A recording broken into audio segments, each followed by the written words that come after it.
بسم اللہ الرحمن الرحیم۔ السلام علیکم ورحمۃ اللہ وبرکاتہ۔ غار ہرا عرب کی تاریخی اور عصری مقامات میں سے ایک ہے جو مسلمانوں کے لیے اہم ہے۔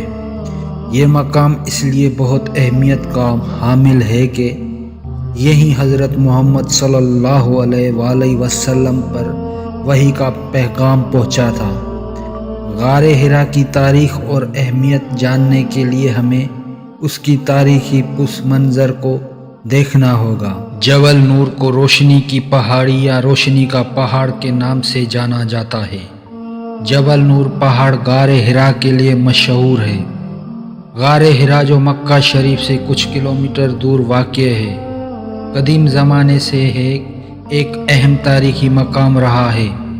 اس غار ہرا کو اسلامی تاریخ میں ایک بہت اہم مقام تصور کیا جاتا ہے۔ اس کا قدیمی تعارف اس طرح ہے کہ اس مقام کا بزم الحم نامک یونانی تاریخی کتابوں میں بھی ذکر کیا گیا ہے۔ اس کا نام ہیرا جواہرات سے آیا ہے۔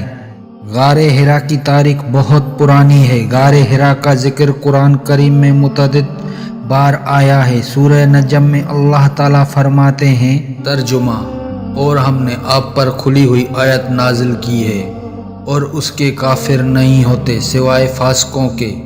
ترجمہ نجم 2946 صفحہ نمبر۔ جبل نور کی بلندی تقریباً 600 میٹر ہے اور غار ہرا اس کے ڈھالواں پر واقع ہے۔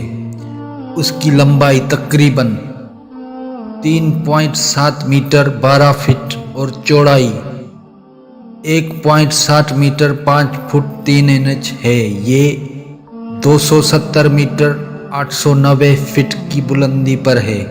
غار ہرا کی تاریخ کا ایک اہم لمحہ وہ بھی ہے جب اس مقام پر پیغمبر اسلام صلی اللہ علیہ وآلہ وسلم نے اللہ تعالیٰ کے فرشتے جبرائیل علیہ السلام کے ذریعے اپنی پہلی وحی حاصل کی تھی۔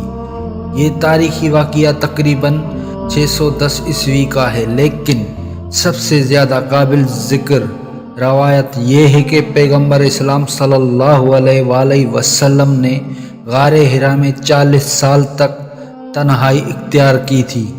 غار ہرا کی تعمیر کا کوئی تاریخی ثبوت نہیں ہے، تاہم یہ خیال کیا جاتا ہے کہ غار فطری طور پر بنایا گیا تھا۔ یہ ممکن ہے کہ غار کو پہلے لوگوں نے استعمال کیا ہو، لیکن یہ بھی ممکن ہے کہ یہ غار خالی پڑی تھی جب پیغمبر اسلام صلی اللہ علیہ وآلہ وسلم نے اسے اپنی عبادت گاہ کے طور پر استعمال کرنا شروع کیا۔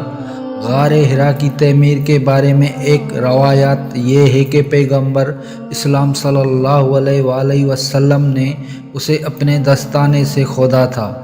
اس روایت کی کوئی تاریخی سند نہیں ہے، لیکن یہ ایک مشہور روایت ہے جو مسلمانوں کے درمیان رائج ہے۔ غار ہرا کا اندرونی حصہ بہت سادہ ہے، اس میں کوئی سجاوٹ نہیں ہے۔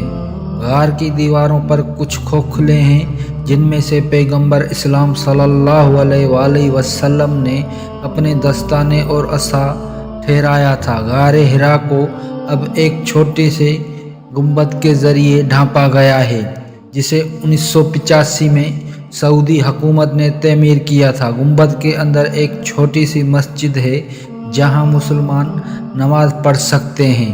غار ہرا کی اہمیت کا پہلا اثر اسلام کی بنیاد رکھنے میں ہوا۔ اس وحی کی بنیاد پر پیغمبر اسلام صلی اللہ علیہ وآلہ وسلم نے اسلام کی تعلیم دی اور اسلامی معاشرے کی بنیاد رکھی۔ اس کے بعد غار ہرا میں اسلامی رسومات اور بنیاد پرستی کی تربیت شروع ہوئی اور پیغمبر کی تعلیمی پیغام کا پتہ چلنے کے بعد مسلمانوں میں فرقہ واریت سے نمٹنے کی اپیل بڑھی۔ غار ہرا نے پیغمبر اسلام صلی اللہ علیہ وآلہ وسلم کی زندگی میں 3 اہم ادوار دیکھے۔ پہلا دور یہ وہ دور تھا جب پیغمبر اسلام صلی اللہ علیہ وآلہ وسلم نے غار ہرا میں خلوت اختیار کیا اور عبادت کی۔ دوسرا دور یہ وہ دور تھا جب پیغمبر اسلام صلی اللہ علیہ وآلہ وسلم کو اپنی پہلی وحی ملی تھی۔ تیسرا دور، یہ وہ دور تھا جب پیغمبر اسلام صلی اللہ علیہ وآلہ وسلم نے اپنے صحابہ کرام کے ساتھ غار حرا کی زیارت کی تھی۔ غار حرا ایک یادگار مقام ہے جو پیغمبر اسلام صلی اللہ علیہ وآلہ وسلم کی زندگی اور اسلام کی تاریخ کی یادگار ہے۔ یہ ایک مقدس مقام ہے جو ہر مسلمان کے لیے احترام کا پیغام ہے۔ غار حرا آج بھی ایک مقدس مقام ہے اور ہر سال لاکھوں مسلمان اس مقام کی زیارت کرنے آتے ہیں۔ یہ زیارت ایک عظیم سعادت ہے اور یہ ہر مسلمان کے لیے ایک فرض ہے۔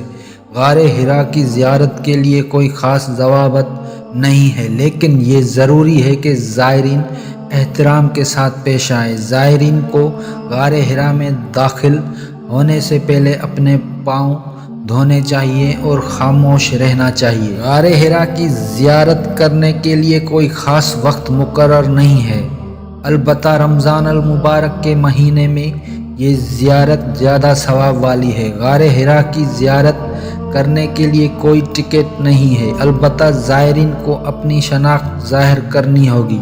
غار حرا کی زیارت ہر روز صبح 9 سے شام 5 بجے تک کھلی رہتی ہے۔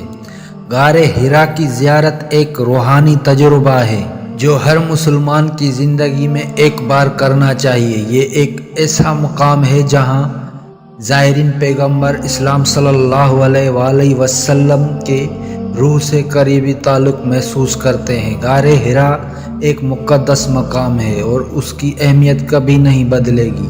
یہ ایک ایسا مقام ہے جو ہر مسلمان کے لیے احترام کا مقام ہے۔